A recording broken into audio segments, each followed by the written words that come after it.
오늘 말씀의 제목은 기독교 윤리의 출발점, 이런 제목입니다. 따라합시다. 기독교 윤리의 출발점. 조금 논문 비슷한 그런 제목인데 이렇게 하는 게 가장 명확할 것 같아서 이렇게 제목을 정해봤습니다. 다시 한번 기독교 윤리의 출발점. 초대교회 성도들은 불신자들에게 칭찬을 받았습니다.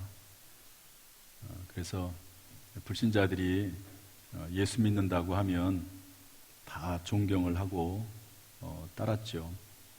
우리나라도 초기에 일본의 지배를 받을 때 그리스도인들이 한 2% 정도밖에 되지 않을 때가 있었습니다. 그런데 그리스도인들이 다 칭찬을 받고 존경을 받았습니다. 그래서 나라를 이렇게 이끌어가는데 큰 역할을 할 수가 있었습니다. 불신자들은 예수 때문에 교회 나오는 것이 아닙니다. 나는 특별한 경우가 아니라 나는 예수 믿기 위해서 교회 나가야 되겠다, 이러는 사람이 몇 명이나 되겠습니까?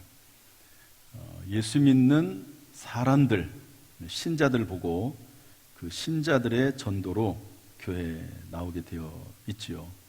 불신자들이 보는 것은 처음 교회 나올 때 예수나 신앙을 보는 것이 아니고 그리스도인들의 도덕이나 윤리를 보는 것이죠. 그리스도인들의 인격을 보고 교회에 호감을 갖게 되고 또 교회에 나온다고 볼 수 있습니다.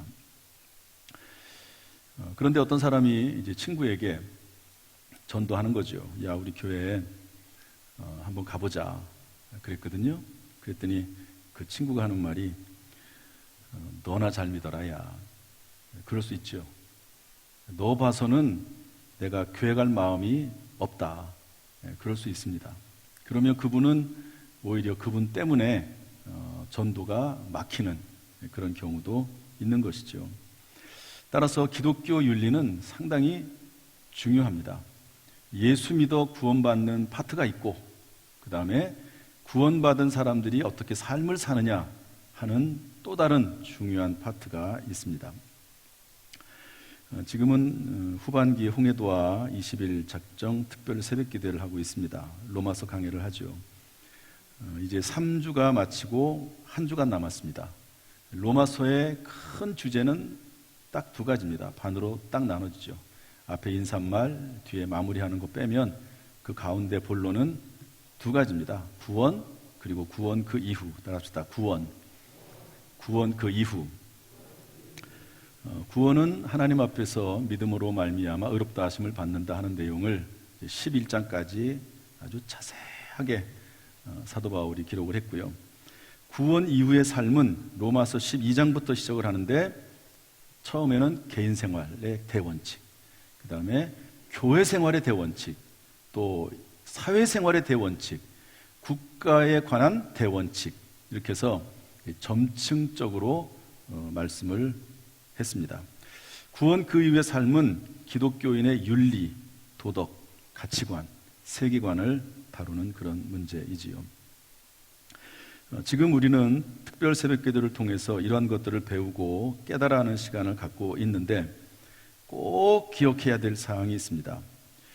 우리가 예수 믿는 자로서 하나님이 기뻐하시는 삶, 예수님을 닮아가는 삶을 살아감에 있어서 세상의 원리와 비교할 때 근본적인 차이가 있습니다. 세상에서도 도덕 윤리를 말하고 인격을 말하지 않습니까? 그런데 세상에서 도덕과 윤리와 인격을 말하는 것과 교회에서 말하는, 성경에서 말하는 도덕, 윤리, 인격은 다릅니다. 뭐가 다르냐면 시작이 달라요. 시작이 다르다. 그래서 오늘 그 차이점을 알아보면서 우리가 어떻게 살아가야 될지를 좀 배우려고 합니다. 먼저 1절 말씀, 12장 1절 말씀을 다 같이 읽어보겠습니다. 시작. 그러므로 형제들아, 내가 하나님의 모든 자비하심으로 너희를 권하노니 너희 몸을 하나님이 기뻐하시는 거룩한 산 제물로 드리라. 이는 너희가 드릴 영적 예배니라. 제일 먼저 나오는 단어가 그러므로, 이런 단어입니다. 그러므로. 그러므로는 로마서 1장부터 11장까지의 모든 내용을 종합해서 그러므로 이렇게 말을 하는 겁니다. 그런데 로마서 1장부터 11장까지의 내용은 뭐냐면 구원받았으니 이런 말이거든요. 그래서 구원받았으니 그러므로, 믿음으로 말미암아 하나님 앞에서 의롭게 되었으니 그러므로, 이신칭이 되었으니 그러므로, 하나님의 백성과 하나님의 자녀가 되었으니 그러므로, 이런 말입니다. 이 그러므로라고 하는 말이 상당히 중요합니다. 로마서에 그러므로라고 하는 말이 여러 차례 나오지만 이 12장 1절에 나오는 이 그러므로는 아주 중요한 그런 그러므로라고 볼 수가 있습니다. 이 그러므로가 주는 교훈은 뭐냐면, 중요한 교훈은 뭐냐면, 우리 그리스도인의 삶은 완성된 구원에서부터 시작한다는 겁니다. 답시다. 그리스도인의 삶은 완성된 구원에서 시작한다. 그러니까 잘 들어보세요. 우리가 구원을 받으려고 윤리 도덕적이고 인격적인 삶을 사는 것이 아니라, 우리는 이미 하나님 안에서 하나님으로 말미암아 믿음을 통해서 구원을 받았고, 그리고 구원받은 사람으로서, 완성된 구원을 가진 사람으로서 살아간다 하는 겁니다. 여러분, 아이를 낳아보신 적이 있으신가요? 저는 아이를 낳는 것만 봤죠. 제가 직접 낳지는 않았죠. 그런데 여러분, 아이를 낳을 때 혹시 이런 분 계십니까? 그 아이가 뱃속에 10개월 동안 있는데 나는 그 아이를 10개월 동안 뱃속에서부터 영어도 가르치고 수학도 가르치고 도덕과 윤리도 가르치고, 그래서 완벽한 인격체로 만들어서 그 아이를 10개월 후에 출생하게 하겠다. 혹시 이렇게 작정하신 분 있습니까? 또 그렇게 하신 분 있습니까? 없지요.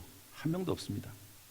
일단은 그 아이를 뱃속에 10개월이 되면 이제 생명체로서 밖에 나가서 활동할 수 있을 정도가 되면 그 아이를 일단 낳습니다. 낳아요. 그리고 나서 이제부터는 그 아이를 기저귀 갈아주고 먹여주고 입혀주고 유치원 보내고 초등학교, 중학교, 고등학교, 대학교 보내고 겨우 20살 정도가 되면 사람 구실할 정도가 되는 겁니다. 처음부터 완벽해가지고 내 자녀를 낳는 것도 아니고 완벽하기 때문에 내 자녀가 되는 것도 아닙니다. 그냥 그 아이를 낳는 거예요. 그리고 거기서부터 시작입니다. 그것을 우리 교회에서는 뭐라고 말하냐면 거듭난다고 말하죠. 예수 믿는 사람은요, 일단 이미 거듭 태어나는 겁니다. 예수 그리스도를 믿음으로 말미암아 하나님께서 의롭다고 인정을 해 주시는 것이죠. 저는 모태신앙입니다. 어머니 뱃속에서부터 교회를 다녔어요. 그런데 이것을 가르쳐주는 분이 없었습니다. 그래서 제가 상당히 많이 5년 동안 방황을 했습니다. 도대체 내가 구원을 받았나? 내가 하나님의 자녀다운 삶을 살고 있지 못하는데 정말 내가 하나님의 백성으로서 자녀로서 합당한가? 나는 구원받았는가? 나는 천국 갈 것인가? 이런 고민을 가지고요, 참 많이 갈등을 하고 방황을 했습니다. 왜 그러냐면 이거를 알려주는 사람이 없었어요. 마치 교회에서 이렇게 얘기를 합니다. 예수 믿고 나서 예수 믿는 삶을 도덕적으로, 윤리적으로, 성경적으로, 그리고 인격적으로 살지 못하면 마치 지옥 가는 것처럼, 이 사람은 구원에서 제외되는 것처럼, 이렇게 교회에서 계속 도덕, 윤리적, 율법적인 설교를 합니다. 그러나 성경은 그렇게 말하고 있지 않습니다. 에베소서 2장 8절 9절 말씀 보면 이렇게 되어 있습니다. 에베소서 2장 8절 9절, 너희는 그 은혜를 인하여, 좀 띄워주세요. 너희는 그 은혜를 인하여 믿음으로 말미암아 구원을 받았으니 이것이 너에게서 난 것이 아니요 하나님의 선물이라. 행위에서 난 것이 아니니 이는 누구든지 자랑하지 못하게 함이라. 한번 따라합시다. 너희는 그 은혜에 의하여 믿음으로 말미암아 구원을 받았으니, 뭘 받았다고요? 구원을 받을 것입니까? 받았으니입니까? 받았으니예요. 우리가 예수 그리스도를 믿음으로 말미암아 하나님께서는 의롭다고 이미 인정을 해주시고 우리는 이미 구원을 받았다는 겁니다. 여기서부터 시작하거든요. 여러분, 기독교 윤리는 여기서부터 시작합니다. 그래서 로마서 4장 5절은 이렇게 말합니다. 이를 아니할지라도 경건하지 아니한 자를 의롭다 하시는 이를 믿는 자에게는 그의 믿음을 의로 여기시나니. 일을 안 했어요. 그런데 주인이 월급을 준다네요. 경건하지 않아요. 그런데 하나님이 경건하다고 해주시겠다네요. 그러면 그것을 믿는 사람에게는 그 믿음을 하나님께서 의롭다고 인정해 주신다는 겁니다. 참 성경의 놀라운 말씀입니다. 이것이 이신칭의 구원의 핵심 중에 핵심입니다. 사도 바울은 이것을 전하기 위해서 목숨을 걸었습니다. 만약에 이런 이야기를 하지 않고 그냥 도덕 윤리를 얘기했으면 사도 바울이 돌에 맞아 그렇게 어려움을 당하지도 않았을 겁니다. 그렇게 고생하지도 않았을 겁니다. 그러나 사도 바울은 이신칭의, 우리가 구원받는 것은 오직 예수를 믿음으로 말미암아 하나님 앞에 의롭다 하심을 받는다. 여러분, 우리가 이렇게 서로 볼 때는 어떤 사람은 키가 크고 작고 잘생기고 못생기고 돈이 많고 적고 많이 배우고 적게 배웠지만 하나님께서 보시기에는 다 똑같아요. 그 하나님의 거룩함에서 비춰볼 때 이놈이나 저놈이나 똑같습니다. 한번 해봅시다. 이놈이나 저놈이나 똑같다. 하나님의 거룩하심 앞에 거기다가 내가 의롭다고 말할 수 있는 사람이 누가 있습니까? 아무도 없습니다. 그래서 하나님께서는 뭐라고 말씀하시냐면 예수 그리스도를 믿는 믿음을 하나님께서 보시고 의롭다고 하신다고 하는 거죠. 이것이 바로 구원입니다. 구원. 저는 이것을 몰라가지고 얼마나 방황을 했는지 몰라요. 이걸 제가 대학교 3학년 때 알았습니다. 그래서 저는 이것이 얼마나 중요한지 알아요. 대학교 3학년 때 이것을 알고 나니까 하나님의 살아계신 게 믿어지고, 하나님의 살아계신 게 믿어지니까 성경이 믿어지고, 성경이 믿어지니까 예수를 영접하게 되고, 예수님을 믿게 되니까 성령을 받게 되더라고요. 여러분, 이 이신칭이 내가 하나님의 아들 예수 그리스도를 믿음으로 말미암아 의롭게 되었다. 하나님 앞에서, 사람 앞에서가 아닙니다. 하나님 앞에서 하나님이 보시기에 의롭다고 인정함을 받은 그런 존재가 바로 저와 여러분인 줄로 믿습니다. 이 믿음에 흔들리지 않으시기를 주님의 이름으로 축복합니다. 살다가 막 내가 어떤 어려운 일이 생기고 또 죄를 짓고 그러면 나는 구원받지 못했나 봐. 그게 아닙니다. 내 안에 믿음이 있으면 하나님께서는 그럼에도 불구하고 의롭다고 인정해 주시는 줄로 믿습니다. 이것이 기독교 윤리의 시작이에요. 기독교의 시작. 이신칭이 되었다. 하나님 앞에서 이미 구원을 받았다. 여기서 시작입니다. 두 번째 기독교 윤리 출발점은 뭐냐면 하나님의 모든 자비하심으로 라고 하는 겁니다. 그러므로 형제들아 내가 하나님의 모든 자비하심으로 너희를 권하노니, 따라합시다. 하나님의 모든 자비하심으로. 성경의 윤리적 명령은 구원받기 위해서가 아니라 구원받아 하나님의 백성이요 자녀가 된 사람으로서 마땅히 소유해야 될 모습을 교훈한 겁니다. 구원받은 우리, 이신칭이 된 우리는 이제 하나님을 기쁘시게 하고 사람에게도 칭찬받는 삶을 살아야 합니다. 따라합시다. 하나님을 기쁘시게, 사람에게도 칭찬. 그래서 로마서 14장 18절 말씀 읽어봅시다. 이거 워낙 중요한 말씀이니까 다 같이 읽어보죠. 시작. 이로써 그리스도를 섬기는 자는 하나님을 기쁘시게 하며 사람에게도 칭찬을 받느니라.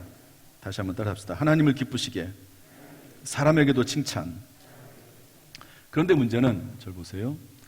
우리는 육신이 약해서 그러한 삶을 온전히 살기가 어렵다는 겁니다. 예수님의 제자들을 예수님을 잘 따라다녔죠. 3년 동안이나 배웠습니다. 그런데 예수님에게 교육을 받았으니까 얼마나 교육을 잘 받았겠습니까? 3년 동안 예수님을 따라다녔어요. 그런데 예수님께서 마지막 십자가를 지시기 전에 겟세마네 동산에서 올라가 기도하시면서 제자들과 함께 가서 좀 깨어 있어라.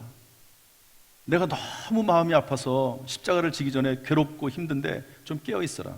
그랬거든요. 그런데 제자들이 다 잠들고 있습니다. 예수님께서 1시간 동안 기도하고 내려왔는데 제자들이 잠들고 있으니까 예수님께서 이렇게 말씀하십니다. 마가복음 14장 38절에 보니까 시험에 들지 않게 깨어있어 기도하라. 마음에는 원이로되 육신이 약하도다. 따라합시다. 마음에는 원이로되 육신이 약하도다. 여러분 전부 다 특별 새벽기도에 100% 다 참석하길 원하시죠. 20일 날 동안. 그런데 뭐가 약하다고요? 마음에는 원인데 육신이 약해서. 여러분 육신이 약해서 못 나오시죠?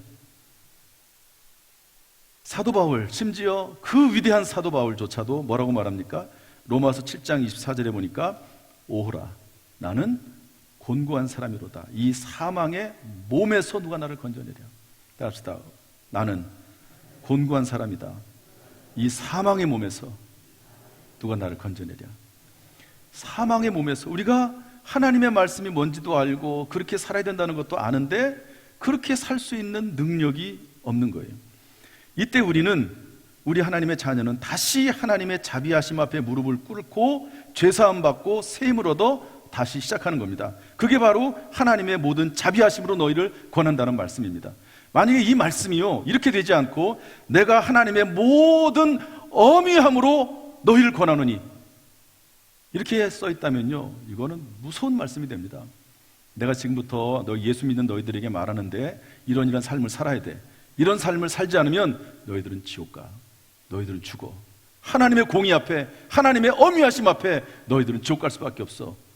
그렇다고 하면 얼마나 두려운 말씀입니까? 그런데 그게 아니고 뭡니까? 하나님의 모든 자비하심으로. 무슨 말이죠? 너희들 살다가 힘들지, 죄짓기도 하지. 그럼 다시 돌아와. 하나님의 은혜 아래 하나님의 자비하심 안에 다시 돌아오면 돼. 그리고 새 힘을 얻어서 다시 시작하면 돼. 너희 사업하다가 실패했지. 그러면 하나님 앞에 지혜를 구해. 그리고 하나님 앞에 다시 시작을 해. 그런 말씀입니다. 하나님의 자비하심 앞에 자비하심으로 너희를 권한다, 이런 말씀입니다. 여러분, 야곱은 사기꾼입니다. 그런데 하나님께서 그를 만나주셔서 새 출발하게 하시죠. 현장에서 가늠하다 잡혀온 여인이 있습니다. 사람들이 끌고 와가지고 돌멩이를 하나씩 다 들고 쳐 죽이려고 합니다. 그때 예수님께서 뭐라고 말씀하시죠? 너희 중에 죄 없는 자가 먼저 돌로 치라. 그랬더니 나이가 든 사람부터, 그러니까 나이가 많이 들었다는 것은 죄를 그만큼 많이 졌다는 얘기도 될 수 있습니다. 나이가 많은 사람부터 돌을 다 내려놓고 다 떠나갔습니다. 예수님께서 그 여인에게 말합니다. 다 어디 갔냐? 없습니다. 나도 너를 정죄하지 아니하노니 다시는 죄를 범하지 말라. 이렇게 해서 새롭게 시작하도록. 여러분, 이런 여자는 돌로 쳐 죽여야 되지 않습니까? 그러니까 요즘 우리나라 같은 경우는 간통죄가 사라져가지고 큰 문제가 안 되긴 하지만 법적으로, 민사적으로 문제가 되지만 어쨌든 당연히 거기에 대한 형벌을 받아야 될 것입니다. 그런데 예수님께서는 그 여인에게 그 죄를 묻지 아니하시고 나도 너를 정죄하지 아니하노니 다시 죄를 범하지 말라, 이렇게 말씀하고 용납하시는 것입니다. 베드로는 예수님을 3번이나 부인했습니다. 3번째는 예수님을 저주까지 했습니다. 그런데 예수님은 부활하신 다음에 다시 나타나셔서 베드로에게 네가 나 사랑하니? 3번 물어봐요. 3번째 베드로가 대답하려니까 너무 미안하죠. 자기는 3번씩이나 예수님을 부인하고 3번째는 예수님 저주까지 했으니까. 그랬더니 예수님께서 그 마음을 아시죠. 아무 얘기 안 하십니다. 그러면서 오히려 사명을 주시죠. 내 양을 먹이라, 내 어린 양을 먹이라, 내 양을 치라, 이렇게 말씀하시죠. 따라서 여러분, 그리스도 교회, 즉 기독교 신앙의 윤리의 출발점은 하나님의 자비하심에 있습니다. 그러므로 이신칭의에 있고, 그리고 하나님의 자비하심으로 시작한다 하는 사실을 여러분 기억하시고, 혹시 실수하거나 잘못됐다 할지라도 그것 때문에 절망하거나 낭망하지 말고 여러분 다시 하나님의 자비하심 앞으로 돌아오시기를 주님의 이름으로 축복합니다. 마지막 3번째 기독교 윤리의 출발점은요, 변화를 받아입니다. 우리 2절 말씀 다 같이 읽어보겠습니다. 2절 시작. 너희는 이 세대를 본받지 말고 오직 마음을 새롭게 함으로 변화를 받아 하나님의 선하시고 기뻐하시고 온전하신 뜻이 무엇인지 분별하도록 하라. 여기 명령형이 분별하도록 하라 이렇게 되어 있는데요, 원어는 그렇게 되어 있지 않습니다. 변화를 받아가 주동사입니다. 그래서 원래 이 내용을 제대로 해석을 하면 너희가 하나님의 선하시고 기뻐하시고 온전하신 뜻이 무엇인지 분별하기 위해서 변화를 받아라, 이게 원래 의도입니다. 따라서 변화를 받아라. 여러분, 우리의 구원이 우리의 행위로 된 것이 아니듯 우리의 구원 이후의 삶도 우리 자신의 지혜와 능력으로 되는 것이 아닙니다. 이건 역시 하나님의 은혜로 됩니다. 위로부터 하나님의 말씀대로 살 수 있는 능력이 부어질 때 비로소 온전히 가능해진다 하는 말씀입니다. 그래서 기독교는 수양의 종교가 아니라 변화의 종교입니다. 따라합시다. 기독교는 수양의 종교가 아니라 변화의 종교다. 이스라엘 백성들이 계속 범죄합니다. 구약성경에 보면 하나님이 선지자를 통해서 계속 경고하십니다. 경고하시고 또 경고하시고. 그러니까 하나님께서 이스라엘 백성들을 아수르와 바벨론을 통해서, 바벨론 제국을 통해서 멸망시킵니다. 그런데 멸망시키면서 동시에 하나님께서 에스겔 선지자에게 뭐라고 말씀하시냐면, 에스겔서 11장 19절 말씀 보니까 이렇게 되어 있습니다. 에스겔 11장 19절 한번 다 같이 읽어보죠. 시작. 내가 그들에게 한 마음을 주고 그 속에 새 영을 주며 그 몸에서 돌 같은 마음을 제거하고 살처럼 부드러운 마음을 주어. 하나님께서 야, 너희들 이렇게 멸망당했는데 이 멸망당한 상황에서 회복되기 위해서는 열심히 노력해야 돼. 그리고 열심히 공부해야 돼. 그리고 바벨론 사람들하고 싸워야 돼. 그렇게 말씀하지 않고 뭐라고 말씀하십니까? 내가 너에게 새 영을 줄게. 내가 너에게 새 마음을 줄게. 여러분, 우리 마음속에 새로운 마음과 새 영이 생기면 할 수 있는 겁니다. 아무리 사람이 노력해도 안 되는 건 안 됩니다. 근데 하나님이 주시면 할 수 있는 것이죠. 예레미야 30장 17절 말씀 보면 육체에 관해서도 이렇게 말씀하고 있습니다. 한번 읽어보겠습니다. 예레미야 30장 17절 시작. 여호와의 말씀이니라. 그들이 쫓겨난 자라 하며 시온을 찾는 자가 없은즉 내가 너의 상처로부터 새살이 돋아나게 하여 너를 고쳐주리라. 새 영, 새 마음, 새 살, 육체적으로는 새 살을 돋게 해서 너를 고쳐주리라 말씀하고 있습니다. 우리는 내 노력으로 구원받는 것도 아니고, 그리고 내 노력으로 거룩한 삶, 하나님이 기뻐하시는 삶을 사는 것도 아니고, 하나님께서 우리에게 새 마음과 새 영과 새 육체를, 새 살을 주신다고 말씀하고 있습니다. 따라서 다시 한번 말씀드립니다. 따라합시다. 기독교는 수양의 종교가 아니라 하나님의 은혜로 변화를 받는 종교다. 제가 이 얘기를 하면서 꼭 하는 예를 드는 분 중에 하나가 어거스틴입니다. 이분이 워낙 유명한 분이라서 또 사도 바울 이후에 최고의 기독교 사상가입니다. 17살 때부터 방탕문란한 생활을 했습니다. 이교도에 빠져가지고 잘못된 길을 걸어요. 어머니 모니카가 계속 기도합니다. 26년 동안 기도하고 권면하고. 그러니까 마음속에 방황을 하면서도 그것을 고치지를 못해요. 그런데 어느 날 집에서 있는데 길거리에서 아이들이 노래를 부릅니다. 들고 읽어라, 들고 읽어라. 노랫말을 뭐 그게 정확히 그런 건지 모르지만 본인이 그렇게 들린 거죠. 들고 읽어라, 들고 읽어라. 그래서 주변을 들어봤더니 마침 성경책이 있습니다. 성경책. 이게 은혜죠. 아마 어머니가 갖다 준 성경책일 수도 있겠죠. 들고 읽었습니다. 그리고 그 성경책을 딱 펴들었어요. 그랬더니 그 성경책에 뭐라고, 성경책 어느 부분이 펴졌냐면 로마서 13장 13절 14절이 딱 눈에 들어왔습니다. 피는 그 성경 구절이 어떤 말씀이냐면 낮에와 같이 단정히 행하고 방탕하거나 술 취하지 말며 음란하거나 호색하지 말며 다투거나 시기하지 말고 오직 주 예수 그리스도로 옷 입어라. 이 말씀이 눈에 보였습니다. 참 하나님의 은혜죠. 어머니의 26년간의 기도가 응답된 거라고 볼 수가 있습니다. 이때 상황에 대해서 어거스틴이 이렇게 기록하고 있습니다. 나는 더 읽을 필요가 없었습니다. 왜냐하면 그 문자의 끝에 이르자 그것은 마치 눈 깜짝할 사이에 나의 마음 안에 넘쳐오르는 신앙의 빛이 되었고 의심의 모든 어둠을 사라지게 만들었습니다. 눈 깜짝할 사이. 그렇게 방황하고 갈등하면서 어머니가 원하는 대로 살기를 원하는 마음도 있었는데 안 되었는데 이 성경 말씀이 그 마음속에 들어오는 순간 눈 깜짝할 사이에 의심이 사라지고 그 말씀대로 살 수 있게 됐다는 거죠. 그리고 어거스틴이 이제 그 이후로 이제 길을 걸어가는데 어떤 술집 여자가 막 불러요. 어거스틴 씨, 어거스틴 씨 부릅니다. 아, 요즘 왜 우리 술집에 안 오냐고. 대답을 안 하니까 막 쫓아와가지고 왜 우리 집에 요즘 술집에 안 오냐고.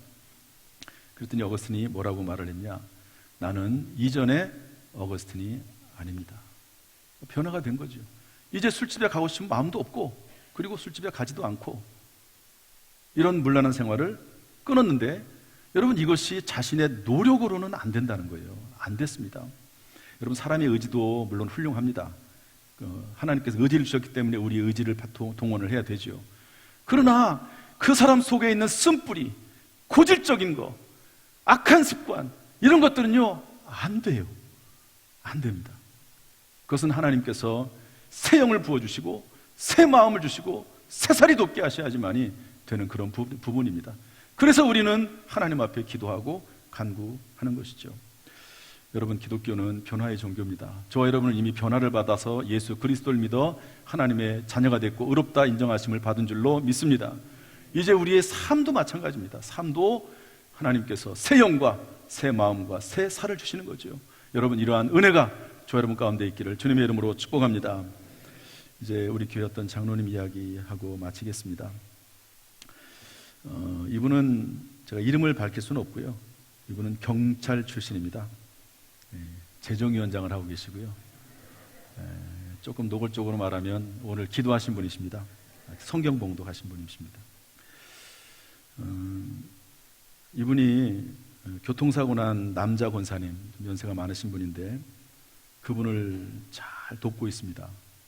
종합병원, 당진 종합병원에 있을 때부터 여러 번 찾아가고 또 며칠 전에는 천안까지 가서 하루 종일 이분을 도왔습니다.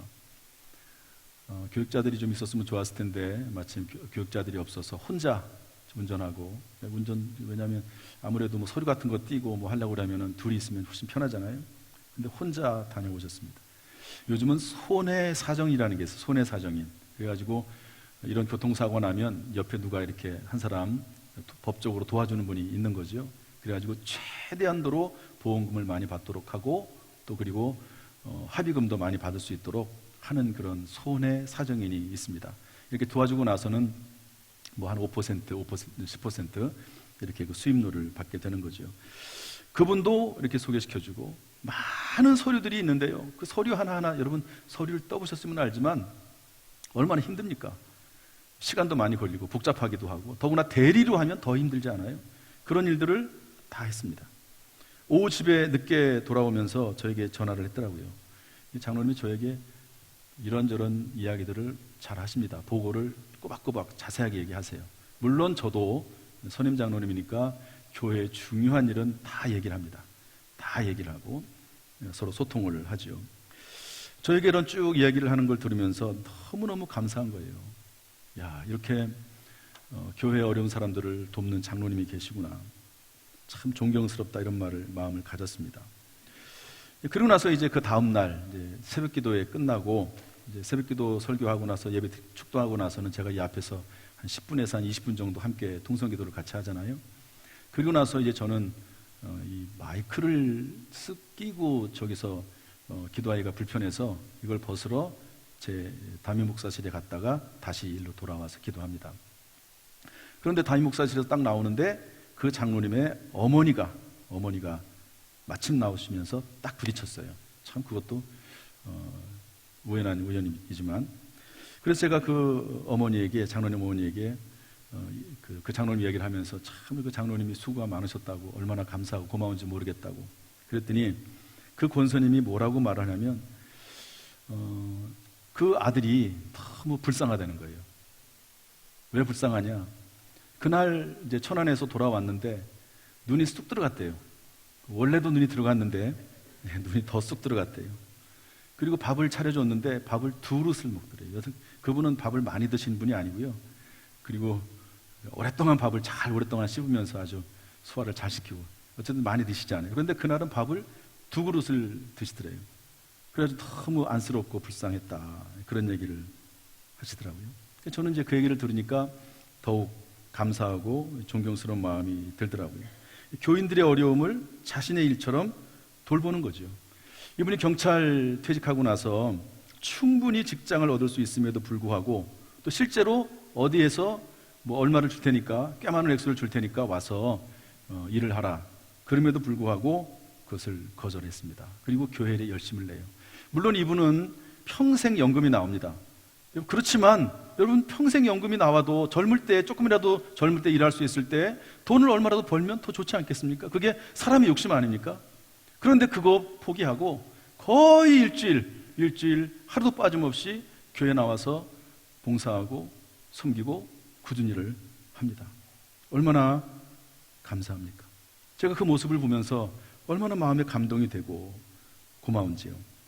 여러분 이런 모습을 보고 사람의 칭찬을 받기에 합당하다고 하면 하나님께서 보시기에 얼마나 기쁘시겠습니까? 저희 교회는 장로님들이 또 안수 집사님들이 두 가지 중에 하나는 해야 됩니다. 하나는 화장실 청소를 하든지 새벽 예배 차량 봉사를 해야 됩니다. 물론 이것이 봉사의 전부는 아닙니다. 그러나 상징적인 큰 의미가 있습니다. 교회 내에서 굳은 일, 하기 싫어하는 일, 힘든 일, 이런 일들을 누가 해야 됩니까?